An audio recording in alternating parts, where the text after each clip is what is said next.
Paris, 1919. These pictures haven't been colorized. They are some of the earliest moving color images and show the Victory Parade celebrating the end of World War I. The conflict claimed 10 million lives and is known as the war to end all wars. A peace conference at nearby Versailles punishes the defeated Germans and helps sow the seed for a second, even more tragic conflict. Berlin, 1936.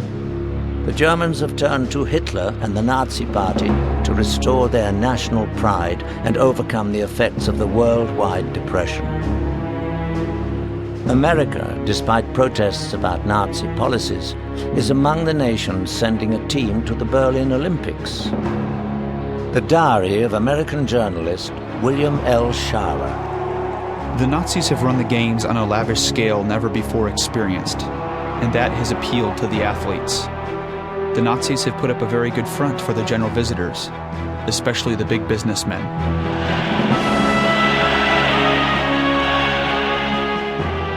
Germany tops the medals table, but black American Jesse Owens startles the world and annoys Hitler by winning a record-breaking 4 gold medals. When Owens returns to the segregated United States, he will continue to be barred from many public places.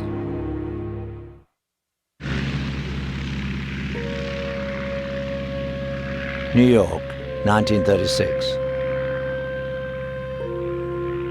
Throughout the 1930s, America is gripped by the Depression. Even though President Franklin D. Roosevelt has promised to wage war against the emergency, as though we were in fact invaded by a foreign foe. Millions of Americans go hungry and are dependent on charity. Many families make personal appeals to the president's wife. Dear Mrs. Roosevelt, I'm a poor colored girl who thinks quite a lot of you and your family, and I know you've done a lot for my race. Will you find my daddy a job as a caretaker or as a janitor? I am a rural supervisor of schools. Due to insufficient clothing and food, many are unable to attend school. It is not uncommon for a child to have but one dress or shirt. We are a good, respectable family. None of us have ever been in trouble. If you could help us out with $35, I believe we would be the happiest family in the world.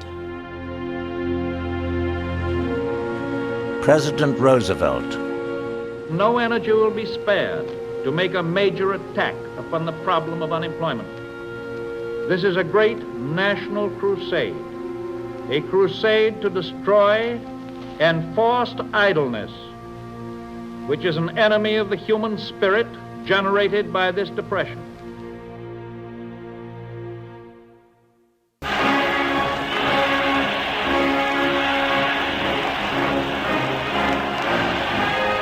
(1937), Buchenberg, Germany. The harvest is in and the people give thanks to Adolf Hitler.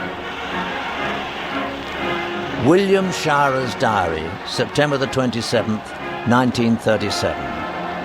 Hitler says in Mein Kampf, a state which in an age of racial pollution devotes itself to the cultivation of its best racial elements must someday become master of the earth.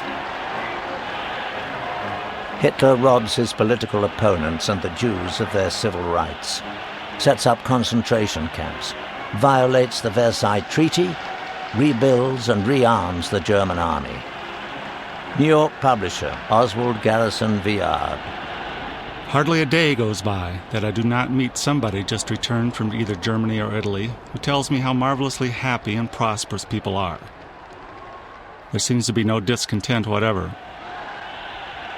I find it hard to reply politely. I think of the 25,000 men and women still confined in concentration camps and often horribly tortured and maltreated. American aviator hero Charles Lindbergh. A spirit in Germany exists which I have not seen in any other country. There is certainly great ability, and I'm inclined to think more intelligent leadership than is generally recognized.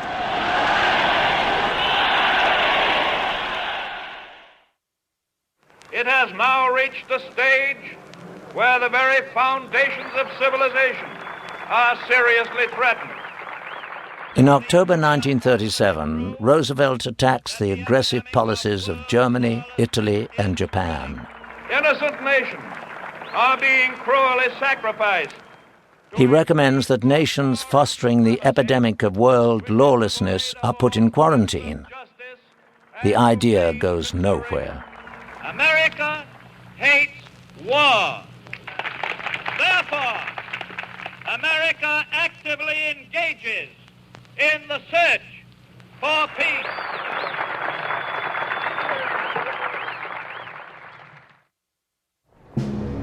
In March 1938, Hitler sends his troops into Austria and declares it part of the German Reich. Most of the population welcome the Nazis, but not Austria's Jews. Moses Lysianski in Vienna to his son in New York. Jewish stores are blockaded by youngsters in Nazi uniforms. Persons who brush them aside get signs hung around their necks as they come out, reading, "If you buy from this Jew, you're the same kind of swine." The humiliations that Jews are subjected to in the streets are too sickening for me to describe. We hope there are people in the outside world who will come to our rescue. But where are they? Where can we go? To whom can we turn?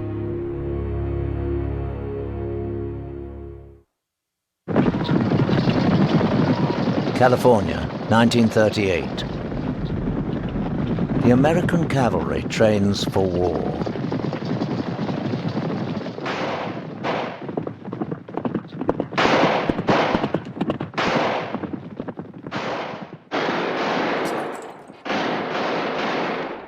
The four top field commanders in the U.S. Army are all veterans of the 1898 Spanish-American War.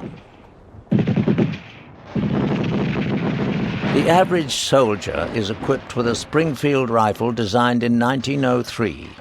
The standard artillery equipment was declared inadequate in 1918.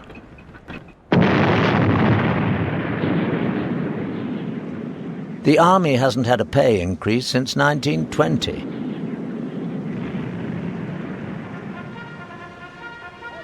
Three-quarters of the enlisted men haven't finished their schooling. Many have no secondary education at all. In size, the American Army is smaller than Romania's. Attempts to enlarge and modernize it meet with opposition from those who fear repeating the horrors of World War I. But new weapons are being developed. In 1938, the Navy gets its budget increased by $800 million, and Roosevelt begins a massive expansion of American air power.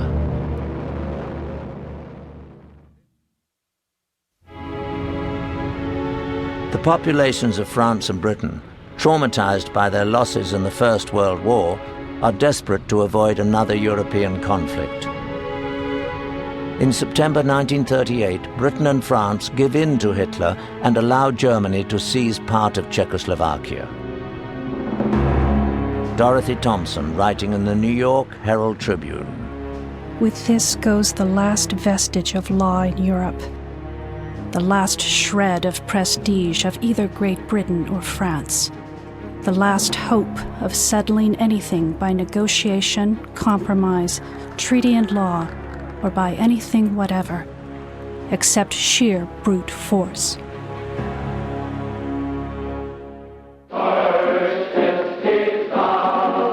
(1939) Riverdale, New Jersey. At their summer camp, members of the German-American Bund are on the march. Their leader, Fritz Kuhn, a chemist with the Ford Motor Company, was an early member of the Nazi Party in Germany. Our camp is designed principally to be a place which breathes the spirit of New Germany. It is here that our boys and girls shall be educated. It is here they shall be strengthened and confirmed in National Socialism as the future carriers of the German racial ideal to America. The Bund's 30,000 members promote pro-Hitler policies of racism and anti-Semitism. It has sympathizers in high places, including Fritz Kuhn's employer. In the 1920s, Henry Ford publishes 10 million copies of his diatribe, The International Jew. Entire passages are incorporated in the American edition of Hitler's Mein Kampf. According to Henry Ford, "It is rather surprising, is it not, that every which way you turn, the harmful streams of influence that flow through our society, you come upon a group of Jews." The 28 millionth car off the Ford production line is the centerpiece of an exhibit at the 1939 New York World's Fair. The fair looks to a future of prosperity and hope. Come to the fair. It's the dawn of a new day. Part fairground, part trade show, the exhibition is also a diplomatic showcase. Our wagon is still hitched to a star of progress for mankind, a star of international goodwill, and above all, a star of peace. 61 nations are present, but Germany is absent. It has withdrawn its ambassador from America after criticism about Nazi-inspired anti-Jewish riots. The Soviet Union is represented, even though Stalin's policies of communism and terror are publicly condemned by Roosevelt. Then, in August 1939, Hitler and Stalin shocked the world by signing a non-aggression pact. The diary of Hitler's propaganda minister, Joseph Goebbels, August 24. Yesterday announced a non-aggression pact with Moscow. Great world sensation. The whole European power balance shaken. London and Paris can't believe it. Let's see how the world reacts to this smoke screen. Secretly, Hitler and Stalin have also agreed to invade Poland and share the spoils. On September the 1st, 1939, Hitler sends his troops into Poland. Britain and France are in crisis. They have promised to come to Poland's aid if Germany attacks. They tell Germany to withdraw from Poland immediately. Hitler ignores the demand. On September the 3rd, Britain and France declare war on Germany. And now, ladies and gentlemen, the President of the United States. Until 4:30 o'clock this morning, I had hoped against hope that some miracle would prevent a devastating war in Europe. The peace of all countries everywhere is in danger. The Poles fight bravely against the Germans, but no help arrives from Britain or France. 2 weeks later, a Soviet invasion from the east leaves the country powerless. America stays neutral. Let no man or woman, thoughtlessly or falsely, talk of America sending its armies to European fields.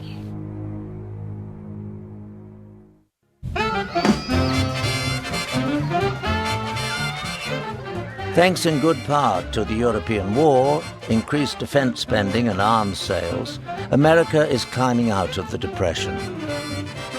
A majority of Americans back the Allied cause, but the Neutrality Acts prevent Roosevelt authorizing the sale of arms to Britain and France now that they are at war. When Roosevelt tries to change the law, more than 1 million letters of protest are delivered to Washington. Spearheading the campaign, aviator Charles Lindbergh. The destiny of this country does not call for our involvement in European wars. One need only glance at a map to see where our true frontiers lie. What more could we ask than the Atlantic Ocean on the east and the Pacific on the west? Roosevelt succeeds. The neutrality laws are revised. Britain and France will be allowed to buy weapons, provided they pay in cash. But it is still forbidden to send arms to Britain in American ships.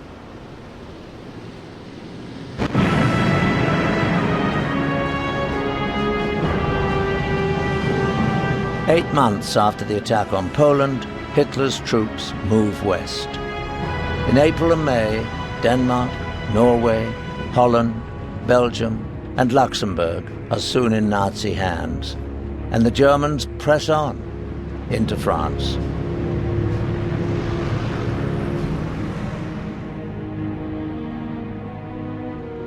American journalist Virginia Cowles.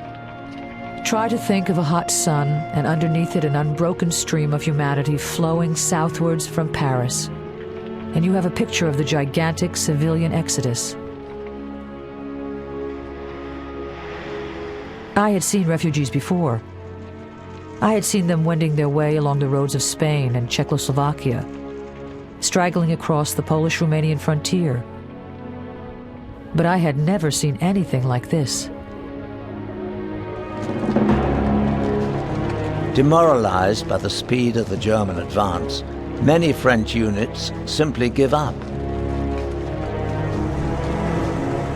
The Germans push French and British troops all the way to the English Channel. Their situation looks hopeless. But at Dunkirk, 300,000 troops are rescued by hundreds of small boats and taken to England. It's called a miracle.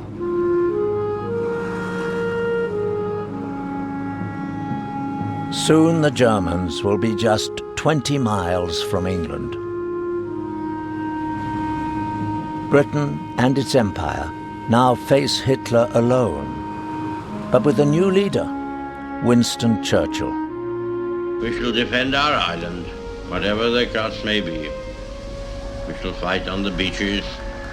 We shall fight on the landing grounds. We shall fight in the fields and in the streets. We shall fight in the hills. We shall never surrender.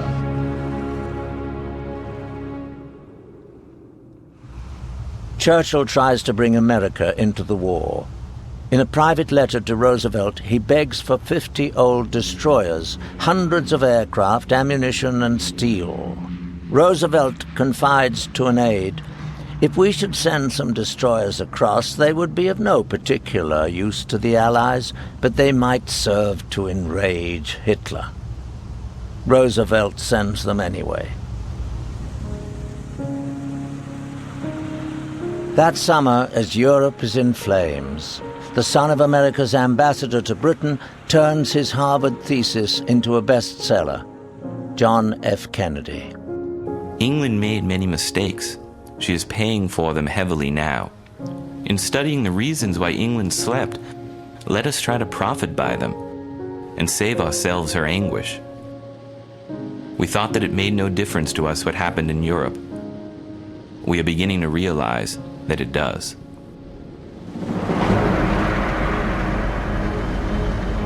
Halifax, Nova Scotia. Convoys of British and Allied ships loaded with American weapons braved the German U-boats in the Atlantic. Royal Canadian seaman Frank Curry. We sailed early this morning to escort a convoy. Facing us, a rather unpleasant prospect. Feeling pretty grim as we plunge our way out into the Atlantic. Where to? No, not we.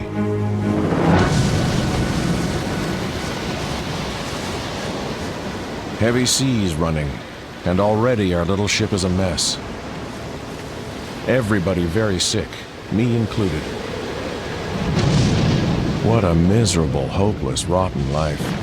An Atlantic so rough it seems impossible that we can continue to take this unending pounding and still remain in one piece.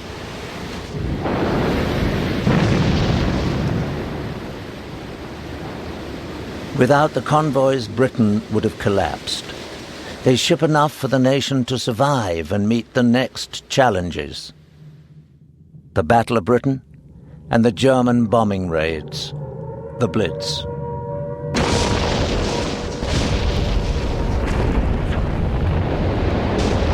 This is London. Edward R. Murrow, broadcasting to the United States. Wandering around the streets of this city in the early hours of the morning is sometimes exciting. There may be fires, gunfire, and bombs. One may see in the light of flares, carefully hidden under canvas, human beings looking like broken, cast-away, dust-covered dolls.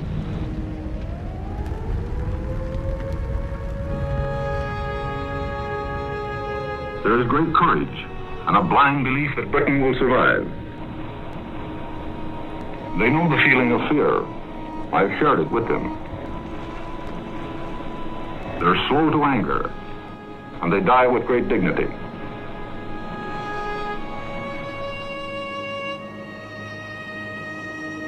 They've been warned that the testing days are ahead.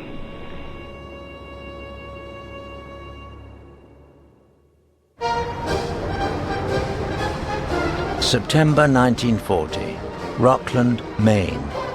America responds to the world emergency by calling up its National Guard and enacting its first ever peacetime draft. From the Rockland Courier-Gazette, Tuesday, September 24th. Knox County soldiers rode away to a peacetime battlefront yesterday morning. It was a half-tearful crowd which assembled on the railroad platform and said their goodbyes and Godspeeds. Not a few in that large gathering recalled the days when cheering crowds watched the departure of the World War contingents facing service overseas. The locomotive whistles echoed in the distance.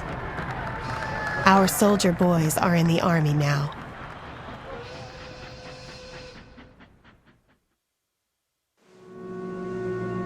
Japan, 1940. President Roosevelt's administration is as concerned by the events in Asia as it is by those in Europe. Most of the Japanese regard their emperor as a god. He reigns over a state dominated by the military. Since 1937, Japan has been waging full-scale war in China. The Japanese take Peking, Nanking, and Shanghai, leaving a trail of brutality, rape, and death. The conquerors initially allowed the International District of Shanghai to remain a free city, where American filmmaker Francis Line took these pictures.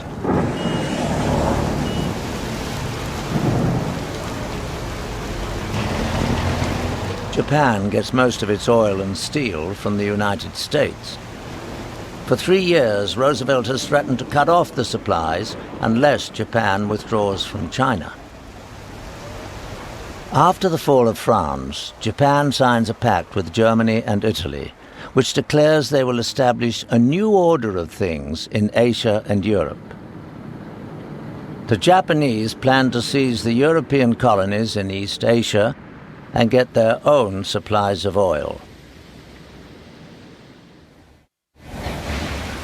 Honolulu, Hawaii, 1940. A holiday paradise and an American territory.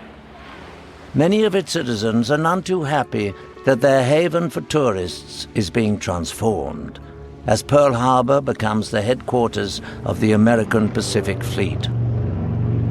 Roosevelt hopes that moving the fleet more than 2,000 miles closer to Japan will help deter further Japanese aggression. I have said this before, but I shall say it again and again and again.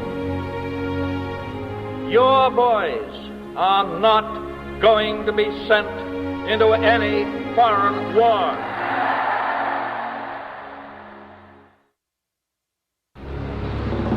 Britain has been expecting a German invasion for almost a year. Under the American Neutrality Acts, Britain had to pay cash for American arms. Now, Britain is broke.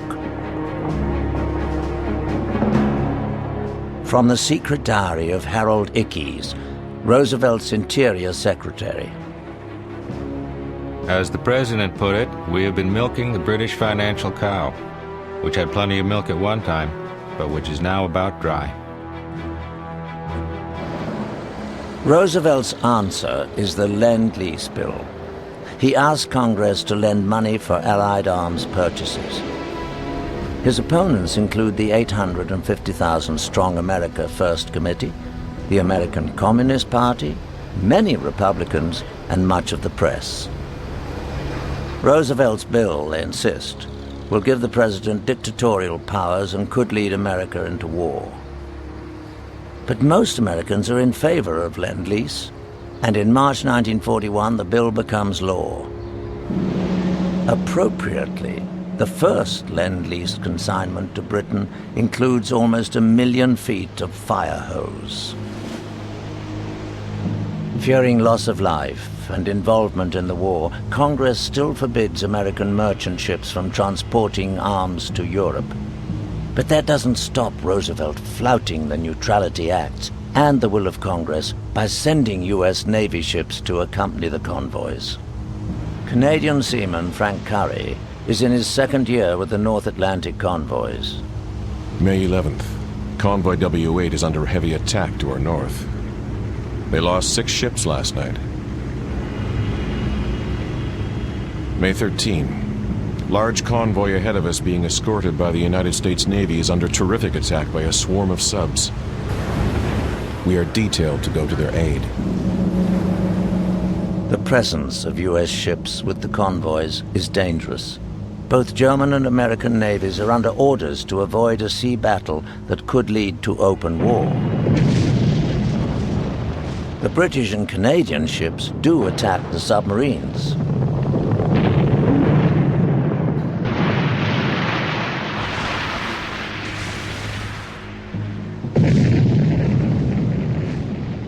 By the end of May 1941, 33 German U-boats have been sunk. But the Allies have lost 882 ships. For Britain and Churchill, the news is still grim. On May the 10th, London suffers its worst bombing raid. 3,000 people are killed in one night.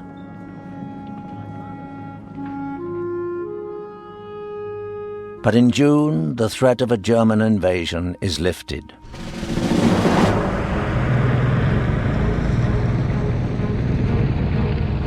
Hitler's forces turn east and set out to destroy the Soviet Union. Hitler's pact with Stalin is over. His army pushes on through eastern Poland, the Ukraine, and into Russia.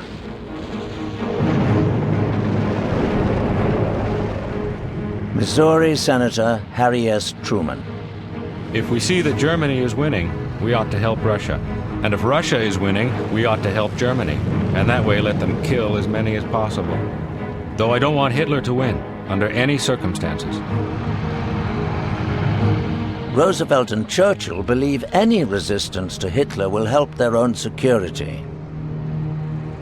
They promise all possible aid for Russia, even though the U.S. military believes the Red Army will soon collapse.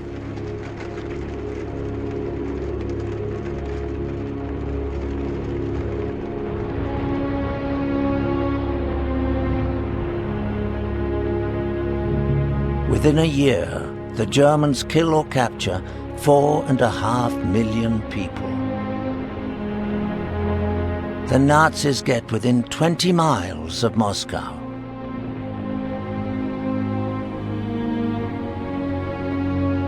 But the Red Army fights on.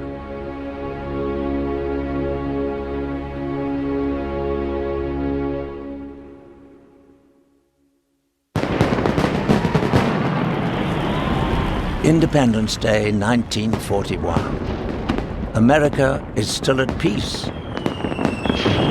Among those joining in the nationwide celebrations are some of the 5,000 British children who have been evacuated to the United States. Jean Stromanger of Ohio is caring for 2 girls from Hampshire. She writes to their parents. You should have seen Sheila and Dinah standing up singing God Bless America and the Star-Spangled Banner at the top of their lungs.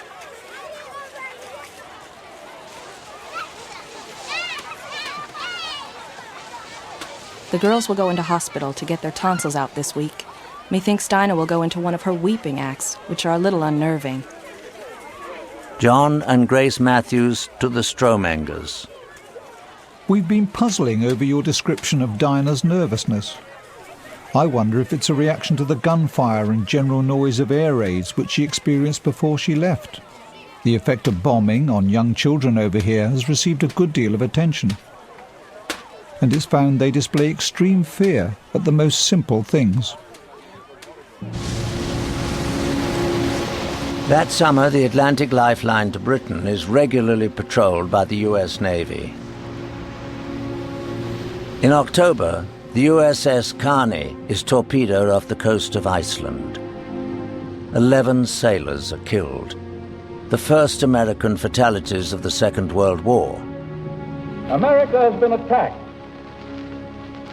The shooting has started, and history has recorded who fired the first shot. In the long run, however, all that will matter is who fired the last shot. But Roosevelt doesn't ask Congress to declare war, neither then nor 3 days later, when the Germans torpedoed the destroyer, the USS Reuben James, killing another 115 Americans.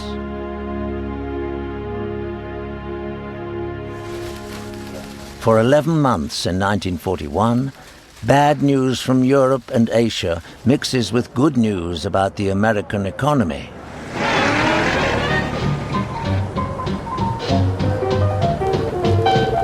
Here are the headlines. The Senate has been hard at work speeding America's largest tax bill. The second year of war, like the first, was a series of British reverses. Prices during the past month continued to go up.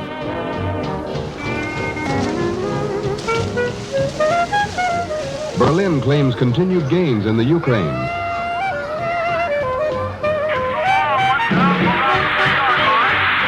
President Roosevelt eliminates export of motor fuel and oil to Japan. We interrupt this broadcast to bring you this important bulletin from the United Press. Flash, Washington. The White House announces Japanese attack on Pearl Harbor. December 7th, 1941, a date which will live in infamy. No color film of the attack on Pearl Harbor has survived. The aftermath was photographed by an American Navy film unit working for Hollywood director John Ford. Army nurse Monica Conta. I rushed late for duty as we'd had quite a party the night before. I heard some planes real low. I turned to some of the patients who knew aircraft and said, "My God, it's the Japs." They laughed and said, "Don't be silly, it's maneuvers." Ensign George McCartney Hunter on the USS West Virginia. Suddenly, the general alarm sounded, and simultaneously, a terrifying explosion rocked the ship. Pearl Harbor was a devastating sight. Forward of the West Virginia, the Oklahoma was bottom up. Astern of us, the Arizona was a mass of flame. High-altitude Jap bombers flew over in perfect formation. They came in waves. Sailor John Shannon. The planes passed right overhead with their machine guns going full. There was no mistaking that big red rising sun painted on the wings and tails. nor was there any mistaking the bombs, torpedoes, and machine gun bullets. Monica Conter. The sight in our hospital I will never forget. No arms, no legs, intestines hanging out. The hangars all around us were burning, and that awful noise. Then comes the second attack. We all fell face down on the wounded in the hall and heard the bombers directly over us. We had no helmets nor gas masks. It really was a helpless feeling. The U.S. Pacific Fleet's aircraft carriers are at sea and escape damage. But in less than 2 hours, the attack on Pearl Harbor kills more than 2,400 men and knocks out 8 battleships. 10 hours later, American bases in the Philippines are attacked and 103 aircraft destroyed. No matter how long it may take us to overcome this premeditated invasion, the American people in their righteous might will win through to absolute victory. The following day, with one dissenting vote, Congress approves the declaration of war against Japan. 3 days later, Hitler declares war on the United States. Mrs. Ruka Spaeth of Harlingen, Texas, to her son on the USS Shaw in Pearl Harbor. Dear Johnny, where are you? I received the very nice presents which you sent me from Hawaii for Christmas. How come we haven't heard from you since the 7th? Nobody has heard from you. Mrs. Spaeth to Naval Headquarters, Pearl Harbor. We know you are trying hard to locate Johnny, but do you suppose that at any time you could go to the hospital there? It may be that Johnny during the bombing and explosions was knocked unconscious or out of his right mind.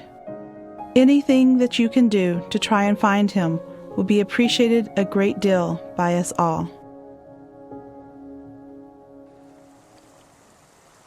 My dear Mr. and Mrs. Spaeth, I desire to offer you my personal condolence in the death of your son, Johnny Herbert Spaeth. It is hoped that you may find comfort in the thought that he made the supreme sacrifice upholding the highest traditions of the Navy in the defense of his country. Very sincerely yours, Frank Knox, Secretary of the Navy, March 14th, 1942.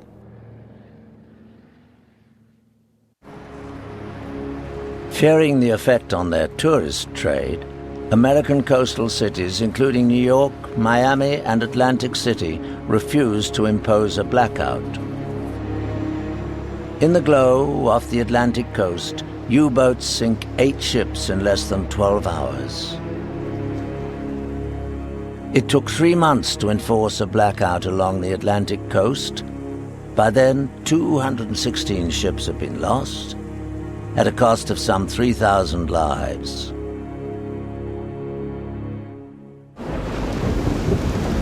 The new well-paid jobs in the defense industry are initially reserved for white Americans. Negroes will be considered only as janitors, declare North American Aviation.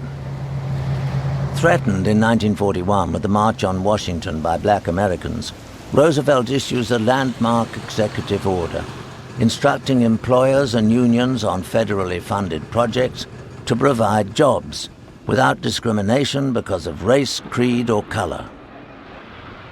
A letter to the Pittsburgh Courier from James Thompson. Is the kind of America I know worth defending? Will America be a true democracy after the war?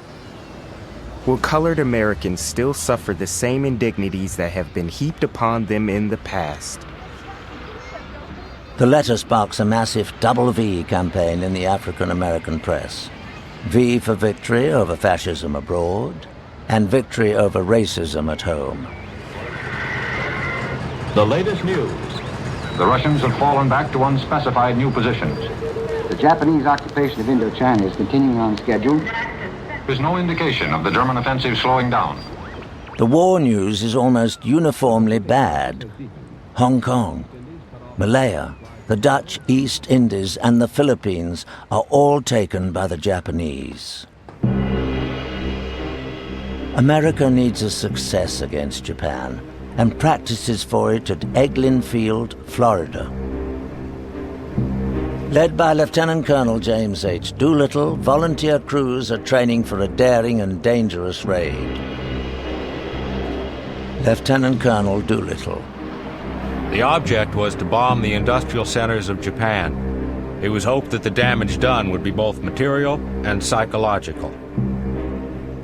The crews are trained to fly without visual or radio references. The flight will be outside the normal range of the B-25. Extra fuel tanks are installed, bomb bays modified, and radio equipment removed.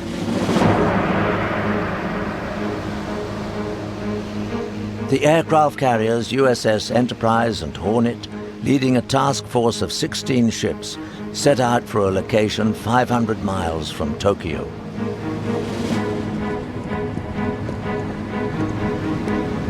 Nine days out of Pearl Harbor, an action report from the flagship USS Enterprise.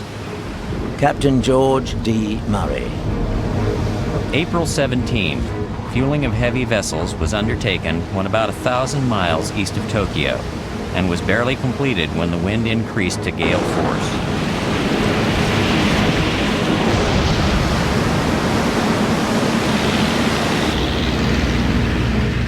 April 18th. The day it was planned to reach the 500-mile circle from Tokyo. Enterprise launched the usual dawn search flight and combat patrol. At 0310, radar disclosed 2 enemy surface craft, and at 0312, a light was seen. There was no doubt now that our force had been detected and almost certainly had been reported. The 2 Japanese fishing boats that spotted the fleet are sunk. Fearing that their mission might have been compromised, the Doolittle raiders take off a day earlier and 300 miles further from Tokyo than was planned. The 16 B-25 bombers are flying beyond their fuel range. After the raid, they will be forced to land in China or ditch in the sea.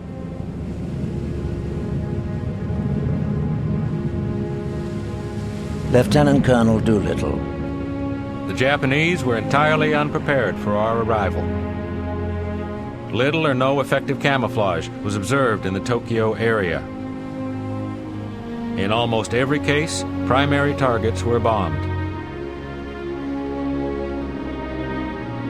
Remarkably, most of the crews survive and return to duty, but one plane crash lands in Japanese-occupied China. 3 of the crew are executed.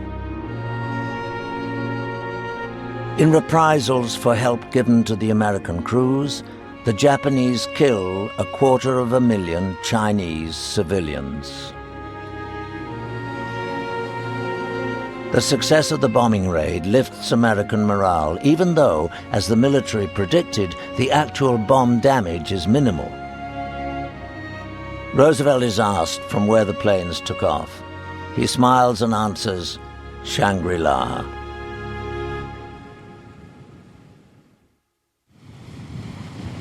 The Japanese believe the bombers took off from the U.S. base at Midway. They set out to capture the island and destroy the American aircraft carriers in the Pacific. This time the Americans know when and where the Japanese will attack. They have broken the Japanese naval codes.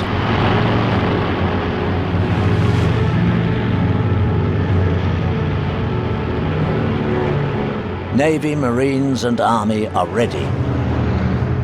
U.S. Navy pilot, Lieutenant George Gay. When we finally got into the air on the morning of June the 4th, we had our tactics down cold. We knew our organization and what we should do. –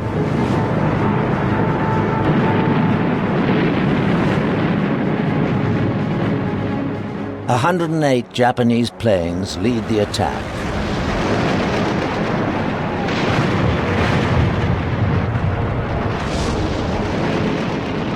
While filming the battle from gun emplacements, director John Ford gets wounded by shrapnel, but continues filming.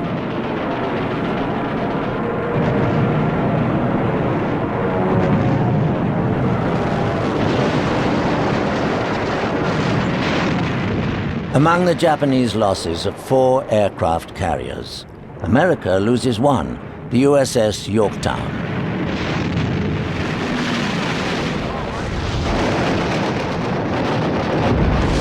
Most of Japan's experienced pilots, many veterans of Pearl Harbor, are shot down. It is the decisive sea battle of the Pacific War. It is won in the air. Code-breaking and Navy dive bombers were key to the victory. On the right, Navy pilot Lieutenant George Gay. At the time, we felt we were doing a job that wasn't of much importance. Since then, I found out it was, and did a good deal of damage and accomplished its purpose very well. After Midway, Japan no longer seems invincible. But America's war in the Pacific has barely begun. In Europe and North Africa, Hitler is still triumphant. For all the Allies, winning the war will mean unprecedented effort and sacrifice.